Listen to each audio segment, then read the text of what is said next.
இல்லாதவைகளை இருக்கிறதை போல அழைக்கிற நம்முடைய அருளாளர் இயேசு கிறிஸ்துவின் நாமத்தினாலே உங்களை அன்போடு வாழ்த்தி வரவேற்கிறேன். கர்த்தர் உங்களை ஆசீர்வதிப்பாராக.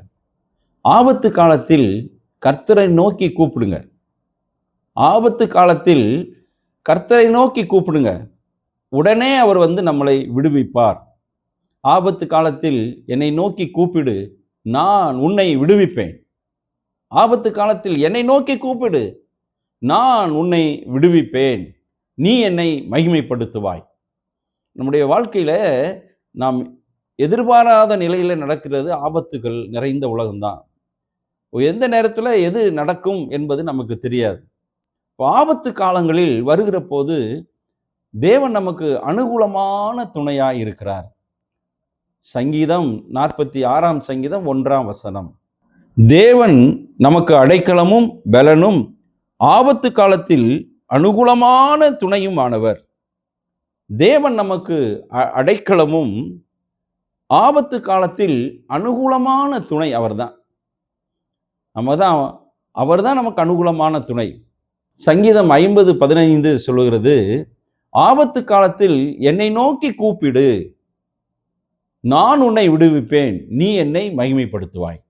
இப்போ நம்முடைய ஆபத்து காலத்தில் வேற யாரை நோக்கி கூப்பிடுறதை விட கர்த்தரை நோக்கி கூப்பிடணும். கர்த்தர் தான் உடனடியாக நமக்கு விடுதலை கொடுக்கிறவர். ஆபத்து காலங்களில் நாம் கர்த்தரை நோக்கி கூப்பிடுகிற சமயங்களில் இதோ இருக்கிறேன் என்று சொல்லி ஓடி நமக்கு உடனடியாக உதவி செய்கிறவர் நம்முடைய ஆண்டவராய் இயேசு கிறிஸ்து தான். நம்முடைய வேதத்தில் நாம் பார்க்கிற போது எகிப்து தேசத்திலிருந்து ஜனங்கள் புறப்பட்டு வந்து விட்டார்கள். சிவந்த சமுத்திரத்தின் கரை ஓரத்திலே தங்கி இருக்கிறார்கள். அப்பொழுது பார்வோன் தன்னுடைய படையோடு புறப்பட்டு வருகிறான். வருகிறதை இஸ்ரவேலர் பார்க்கிறார்கள். ஐயோ, விடுதலையாகி இவ்வளவு தூரம் வந்துட்டோமே, ஆனால் இந்த பார்வோன் நம்மை தொடர்ந்து வருகிறானே என்று சொல்லி பயந்து தேவனை நோக்கி கூப்பிட்டார்கள்.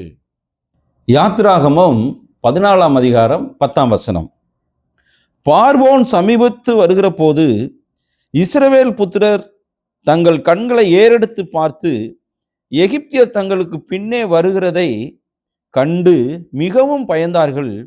அப்பொழுது இஸ்ரவேல் புத்திரர் கர்த்தரை நோக்கி கூப்பிட்டார்கள்.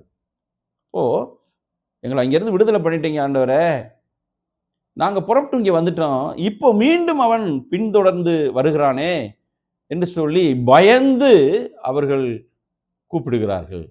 அப்படி கூப்பிட்ட போது ஆண்டவர் என்ன செய்தார் பாருங்க. செங்கடல் பிளக்கப்பட்டது. செங்கடல் தரை வழியாக நடக்கிறது போல செங்கடலுக்குள்ளே இஸ்ரவேல் ஜனங்கள் நடந்து போகிறார்கள். அப்படி நடந்து போகிற போது இந்த பார்வோனின் சேனையும் செங்கடலுக்குள்ளே இறங்கிவிட்டது. இப்போ பார்க்கிறார்கள், ஐயோ, நம்மை பின்தொடர்ந்து வருகிறார்களே என்று சொல்லி பார்க்கிறார்கள், பயப்படுகிறார்கள், கர்த்தரை நோக்கி முறையிடுகிறார்கள். ஆண்டவர் பார்க்கிறார். முன்னே நடந்த தேவதூதனானவர் விலகி இஸ்ரவேல் ஜனங்களுக்கு பின்னே நிற்கிறது. அந்த மேக ஸ்தம்பம், அக்னி ஸ்தம்பம் விலகி இஸ்ரவேல் ஜனங்களுக்கு பின்னே நிற்கிறார். இப்பொழுது அந்த அக்னி ஸ்தம்பம் இஸ்ரவேல் ஜனங்களுக்கு வெளிச்சமும் எகிப்தியருக்கு பார்வோனின் சேனைக்கு இருளையும் கொடுக்கிறது. இப்ப வெளிச்சத்துல இருக்கவன் நல்லா நடந்து போறான், இருட்டில் இருக்கவன் தடுமாறி கொண்டு வருகிறான். இப்பொழுது வெளிச்சத்தில் இருக்கிறவன் இருட்டில் இருக்கவனை திரும்பி பார்த்தாலும் தெரியாது. உடனடியாக கர்த்தர் பாருங்க, பயப்படக்கூடாது. தன்னுடைய பிள்ளைகள் ஆபத்துல பயப்படக்கூடாது. தன்னுடைய பிள்ளைகள் ஆபத்துல கலங்கக்கூடாது. விரோதிகள், எதிரிகள் நம்முடைய பிள்ளைகளை மேற்கொண்டு விடக்கூடாது. அவர்கள் பயப்படுகிறார்களே என்று சொல்லி ஆண்டவர் அங்கே நிற்கிறதை பார்க்கிறோம். அன்புக்குரியவர்களே, நம்முடைய வாழ்க்கையிலும் ஆபத்து காலத்துல கர்த்தரை நோக்கி கூப்பிட்டீங்கன்னா ஆண்டவர் உங்களுக்கு நிற்பாருங்க. பக்க பலமா நிற்பாரு. உங்க பக்கத்துல நிற்பாரு. பயப்படாதே, நான் உன்னோடு இருக்கிறேன் என்று ஆண்டவர் சொல்லுவார். அப்படியே இந்த இஸ்ரவேல் ஜனங்கள் நடந்து போகிறார்கள். நடந்து போய் கரையேறி விட்டார்கள். கரையேறின பின்னாடி அந்த அலைகள் திரும்பி இந்த பார்வோனையும் அவனுடைய சேனையும் மூடி போட்டதுங்க. அன்புக்குரியவர்களே, ஆபத்து காலத்தில் கர்த்தரை நோக்கி நம்ம கூப்பிடுகிற போது கர்த்தர் உடனடியாக நமக்கு அனுகூலமான துணையாக, கேடகமாக, அடைக்கலமாக நமக்கு வந்து நிற்பார். நம்முடைய வாழ்க்கையில் ஆபத்துக்கள் வருகிற போது தேவனை நோக்கி கூப்பிடுங்க. அவர் வந்து நம்மோடு கூட இணைந்து, நம்மோடு கூட உறவாடி, நம்மை தைரியப்படுத்தி, நம்மை பலப்படுத்தி, நம்மோடு கூட ஒரு வேலியாக நிற்பார். சுற்றிலும் அக்கினி மதிலாக நிற்பார். உன்னை தொடுகிறவன் என் கண்மணியை தொடுகிறான். ஆண்டவருடைய கண்மணியை தொடுகிறானா. ஆபத்து காலங்கள் வந்து நம்ம யாரும் தொட வர்றான்னு சொன்னா, நம்ம ஆண்டவரை நோக்கி கூப்பிட்டோம்னா எப்படி கண்ணை இமை காப்பது போல கர்த்தர் நம்மை காப்பார் என்று வேதம் சொல்கிறது. அன்புக்குரியவர்களே, சாத்ராக், மேஷாக், ஆபேத் நேகோ 3 பேருடைய சம்பவம் உங்களுக்கு நன்றாய் தெரியும். அவர்கள் அக்கினியில நீ போட்டாலும் எங்களுடைய தேவன் எங்களை தப்புவிக்க வல்லவராய் இருக்கிறார். அப்படியே அவர் தப்புவிக்காமல் போனாலும் நாங்கள் நீ நிறுத்தின சிலையை நாங்கள் வணங்குவதில்லை என்று சொல்லிவிட்டார்கள். தைரியமா நிற்கிறாங்க. ஆபத்து வந்திருக்குங்க. அவங்களுக்குள்ள ஒரு விசுவாசம், 3 வேளையும் ஜெபிக்கிறார்கள். தேவனை பற்றுகிற ஒரு விசுவாசம் அவர்களுக்குள்ளே இருக்கிறது. தேவன் நம்மை தப்புவிப்பார், தேவன் நம்மை பாதுகாப்பார். ஆகையினாலே நாங்கள் நீ நிறுத்தின சிலையை நாங்கள் வணங்க முடியாது என்று சொல்லுகிறார். தைரியமா சொல்றாங்க.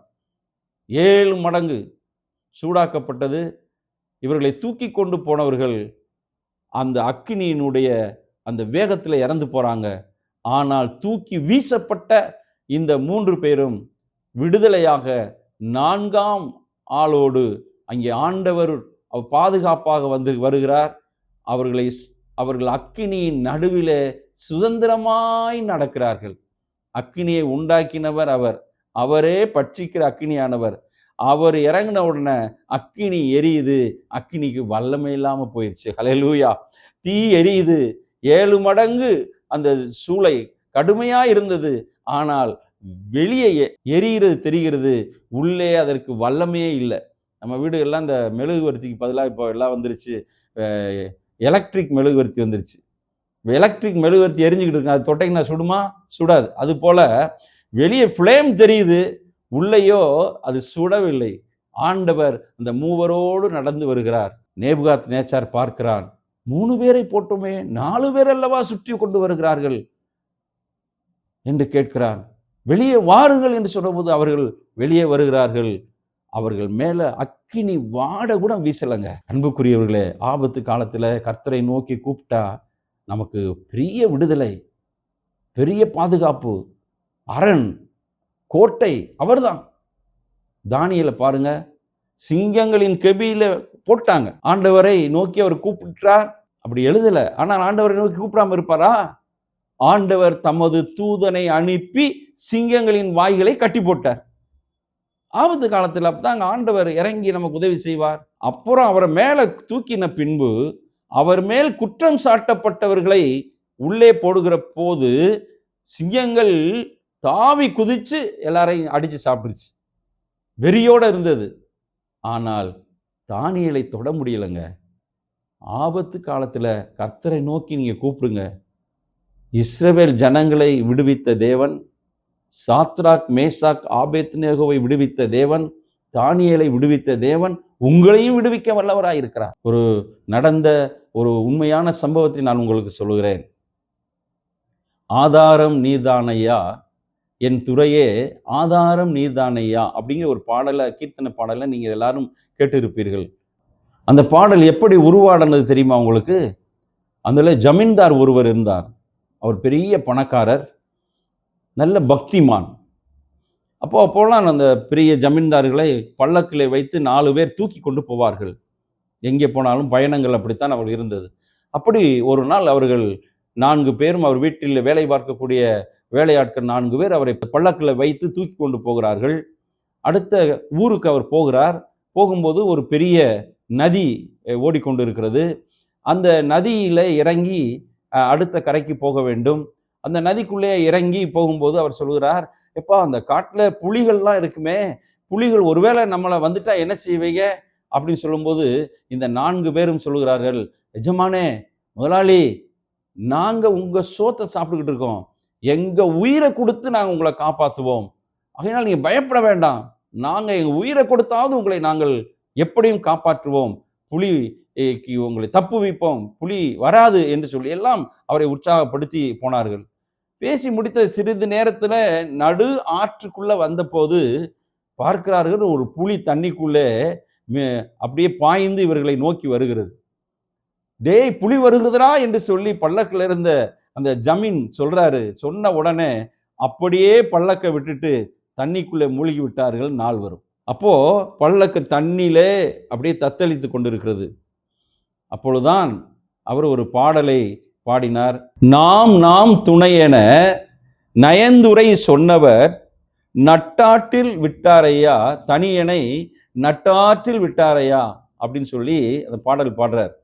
எல்லாரும் சொல்லுவாங்க, கூட்டிகிட்டு போனேப்பா துணையும் துணைன்னு நடு ஆற்றுல விட்டுட்டு போயிட்டியே அப்படின்னு சொல்லுவாங்கல்ல. அது போல நான் தான் துணை, நாங்கள் பார்த்துக்கிறோம்னு சொன்னாங்களா, இப்போ நட்டாற்றில் விட்டுட்டு போயிட்டாங்க, நான் தனியனாய் நிற்கிறேன் என்று கண்ணை மூடி ஆண்டவரை நோக்கி விசுவாசத்தோடு ஆபத்து காலத்தில் எனக்கு நீங்க அனுகூலமான துணையா இருப்பீங்களேன்னு சொல்லிட்டு இந்த பாடலை அவர் பாடுறார். பாடிட்டு ஆதாரம் நீதானையா, என் துறையே ஆதாரம் நீதானையா, இந்த சூழலில் நீங்க தான் ஆண்டவரை என்னை காப்பாற்றணும்னு சொல்லி அந்த பாடலை பாடினார். அந்த பாடலை பாடிவிட்டு கண்களை திறந்தார். அந்த புலி அப்படியே திரும்பி தண்ணியில நீந்தி போய்விட்டது. அல்லேலூயா. பாருங்க, இதெல்லாம் உண்மையான சம்பவங்கள். இந்த பாடல் பிறந்ததே அதுதான். நம்முடைய வாழ்க்கையில நம் விசுவாசத்தோடு நாம் ஆண்டவரை நோக்கி பார்க்கிற போது ஆபத்து காலத்தில் தேவன் நமக்கு அனுகூலமான துணையானவர். ஆபத்து காலத்தில் கர்த்தரை நோக்கி கூப்பிடுங்கள், அவர் சத்தத்தை கேட்டு உங்களை விடுவிப்பார், நீங்கள் அவரை மகிமைப்படுத்துவீர்கள். ஆகையினாலே ஆபத்து காலத்தில் சோர்ந்து போய் கண்ணீர் விட்டு அநேகர் என்ன செய்யறாங்க, தற்கொலைக்கு போயிடுறாங்க. ஏன் வாழ்க்கை வாழ்கிறோம் என்று அநேக தவறான வழிகளிலே போய் விடுகிறார்கள். ஆகையினால் நாம் விசுவாச பிள்ளைகள் அப்படி போகக்கூடாது. ஆண்டவரை நோக்கி கூப்பிடுவோம். ஆண்டவரை நோக்கி கூப்பிடுகிற போது ஆண்டவர் நம்மை விடுவிப்பார், நாம் அவரை மகிமைப்படுத்துவோம். அல்லேலூயா. ஆபத்து காலத்திலே கர்த்தர் நமக்கு அனுகூலமான துணை, அனுகூலமான துணை. அவரை நோக்கி கூப்பிடுகிற பொழுது அவர் நமக்கு சமீபமாய் இருக்கிறார், ஓடோடி வருகிறார், வந்து நம்மை விடுவிப்பார். அல்லேலூயா. அப்படிப்பட்ட ஒரு விடுதலையின் வாழ்க்கையை கர்த்தர் உங்களுக்கு தந்தருள்வாராக. ஆண்டவர் மேலே நீங்கள் ஒரு விசுவாசத்தை வைங்க. ஆபத்து காலத்தில் அவரை நோக்கி கூப்பிடுங்க, கர்த்தர் உங்களை விடுவிப்பார். ஆச்சரியமாய் நீங்கள் விடுவிக்கப்படுவீர்கள், கர்த்தரை மகிமைப்படுத்துவீர்கள். கர்த்தர் உங்களை ஆசீர்வதிப்பாராக. ஆமென்.